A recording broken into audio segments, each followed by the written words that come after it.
Corey, obviously quite the ending to that one. Can you just walk us through what the last couple of minutes have been like since the fight? I mean, I'm over it now. I'm not over it, but a coach of mine told me in college, you got 5 minutes of salt. I had those 5 minutes. I jumped in the shower.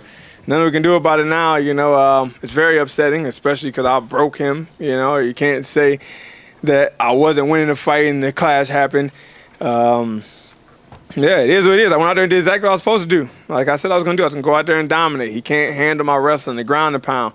And I was pacing myself, and I knew the fourth round it was going to be over. Like I told the coaches, like they were screaming, "Go, go, go!"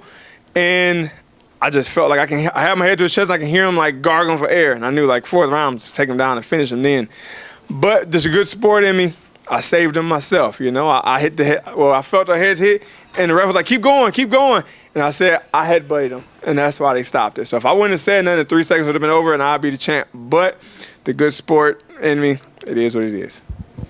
Can you just talk a little bit about that final sequence? Obviously, you were grappling. He was trying to, make adjustments and try to improve his position. And just, do you feel like it was just one of those freak incidents to happen in the cage? Yeah, I mean, he had the underhook, and if I would have stuck to the game plan, just weathered the storm, and then came in the fourth round and just did the same thing, it would have went different. But the coach was like, "Let's go, open up, open up." So I was going to try to finish by blowing his lungs as much as I can in the third, to where in the third or in the fourth, he would come out and just quit for me. He would just fall down. So, I mean, things happen, I got a little over-aggressive, I guess you can say, or things just freak accidents. It happens. It's a fight game. Most would figure now the next move, Bellator rebooks it, same thing, $1 million, the title, everything else on the line. I mean, how soon do you want to try to make that happen? I mean, I would like to go as soon as possible, but we're in the medical tent next to each other, and the cut, he got to get plastic surgery for that, and the other than the cut, I guess I crushed his orbital, so he's going to be out for a while on that as well. So I'm pretty sure he's going to try to push the fight back as long as he can, maybe even to 2023, which I hope not. But as soon as possible, I would like to get it over with, so I can move on, get this money, and go back to living my life with my family and not in training camp for a year straight like I have been. Is it safe to say you are not going to entertain any other option until you're able to settle this and get essentially, that fight with everything that was going to come along with it? No, unless they turn around and say, "All right, you the champ, here's the belt, here's $1 million, let's move on." Until that happens, I know I'm the champ. You guys can't say anything else. I don't care what the casuals say. I don't care what the media say. We saw the accidental headbutt, but you guys saw the 15 minutes. You saw what happened. First round, yeah, it was a lot closer. But second and third, you can't tell me there was no way you was going to score that towards them. I am the champ. To say it simply, Corey, we talked about it. You've got wins over the UFC champions. And now I got the Bellator champ too. Do you feel you're the best light heavyweight in the world as we sit here? I've been saying it for years. So what you mean? It ain't going to change my mind. My mind don't change. I am the best. I've said it. I believe it. And I know it. Now I really know it. I just went out there and dominated. I didn't just beat him. I broke him. The guy, they said it's untouchable. It's an untouchable run. Nobody's been able to touch him since he got into the Bellator cage. Can he go out there and make it 9 or 10, however it was? The answer is no. Thank you. I know there's a language barrier between you and your opponent, but was there any words exchanged after between you guys or coaches or anything? The only thing that was upsetting me was one of his coaches was saying, "You didn't win, accidental headbutt, like the fight was close or whatever." But like, you know how this goes, man. But I told Nemkov at the end, like, "Yo, it's not your fault." Shook his head. At first, I was a poor sport about it. I threw the bottle. I turned around. I didn't want to shake his hand, but I came back. I got my bearings back. Like, that's not right. It's not his fault. It was an accidental headbutt. Keyword accident. So I shook his hand like a man and said, "We're gonna run it back. Let's go." But then one of his coaches came like, "You didn't win. You didn't win," and that what made me angry. Thank you.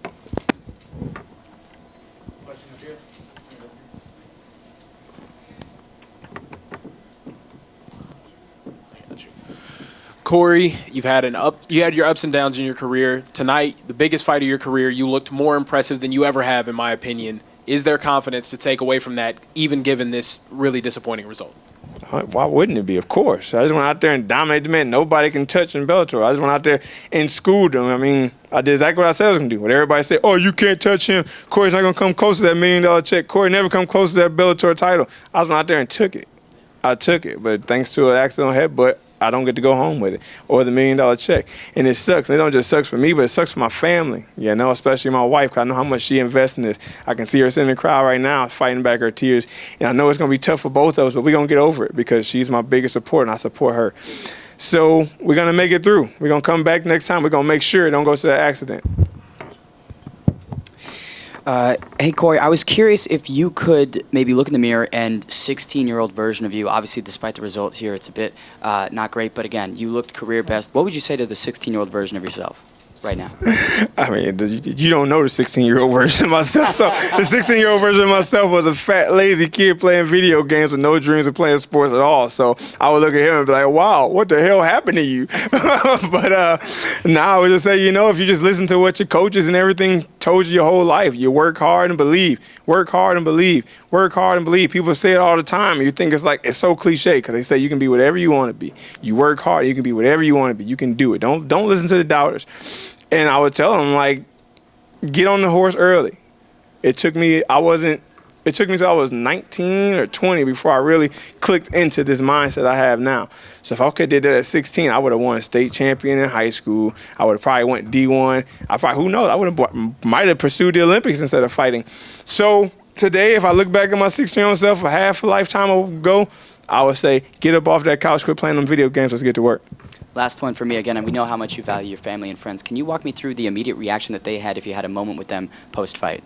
I mean, the biggest thing, like when we talked to the judge or the ref and everybody in the cage, I asked, like, is it no contest or what? And they said, no, it goes to the scorecard. It was halfway through the fight. So we knew, like, we dominated the last 2 rounds. So I look at my family, they celebrating. I hit my chest to my big brother. My wife is down there in tears, my mom in tears, because this is what we've been after forever. And I jump up in the cage and I dance, you know, act a little out of character, whatever you want to call it, but I'm excited. And then to find out that, nope, it doesn't happen because there was 3 seconds left, I could see the emotion drain on their face. And I saw it hit my mom when I threw my bottle because she knew something was wrong. When I threw the water bottle, I saw my mom's face go from, ah, and she started crying. I could see because we've worked for this. She know how much I put into it, how much I sacrificed from the family. I moved from home and told them I'm not coming home until I'm a champion. That was my moment. I was finna be the champion. I finally did what I said I was gonna do. I won't be home until I'm a champion. So the thing, like he said exactly what he's gonna do. He's not coming home to the champion, and the belt just slipped away from me that way. You can only imagine the emotion going through my family. My brother called me this morning and was like, yo, we've been preparing this for your whole life. Since your first street fight in school, from fighting those kids on the bus, from wrestling, it's all been to this moment. We trained for this. This is it. This is your moment. Go get it. And then for it to fall away that way, you gotta feel like I'm hurting, but I can only imagine they hurting. Like I said, I know my wife is hurting. She motivates me every day. Those tough days, I come home from the training, limping in, I'm hurting, I'm beat up, and she just come rub my head and say, baby, it's okay, keep working, it's almost there. Nobody works like you work. You got this, baby, it's almost there. The belt is yours, $1 million is ours, we got this. We are the champs, we got this. She give me a little note, I got the note right here in my pocket. She give me a note every fight, keep me motivated. That's my baby, that's my wife. I do this for her and my kids. And to see this happen at the belt, we train for it every day, and the belt to slip away because of 3 seconds and an accidental headbutt, it hurts. Not just her, but it hurts me because the time I took away from my family for this, I got to do it again. So Corey, would you like to follow up on the roller coaster of emotions? Seemed like earlier today you were really happy, relaxed. In my opinion, that's like a very dangerous fighter, a guy who's not stressing about the fight. He knows he's got it in the bag. After the fight was over, the ring girls were bringing the check with your name on it, and then they took it away. I mean, this must drive you crazy. I mean, are you settling down? Are you feeling normal again after? Because that must have been a crazy few minutes there, right? I knew it was real when the check went back out the cage. I saw it came in. That's when I really got excited. Then I turned around and was walking down the stairs. But like I said, the money was never the motivation for me. The belts is what I want. I wanted 2 belts. I wanted to jump on the cage and hold those, slap those, point at my family, and run down and give it to my mom. Hug my wife with the Grand Prix belt, give the light heavyweight belt to my mom. Let my family come down and pet that belt, take it to my son in the morning. But when they realized I wasn't going to get it, it all just went away that fast. And from a technical standpoint, I mean, I apparently saw some holes in Nemkov's game from the way the fight was going up to that point. Can you predict a finish next time? I mean, you saw what I did this time. I ain't going to change it. Don't fix it if it ain't broke. I told y'all when I came to Bellator, the game plan. As my coach said, you can go back and train as you want. This film of what you do been out there for 8 years. If you couldn't got prepared enough to stop it this time, it ain't going to be much different. It's going to be that much better for me.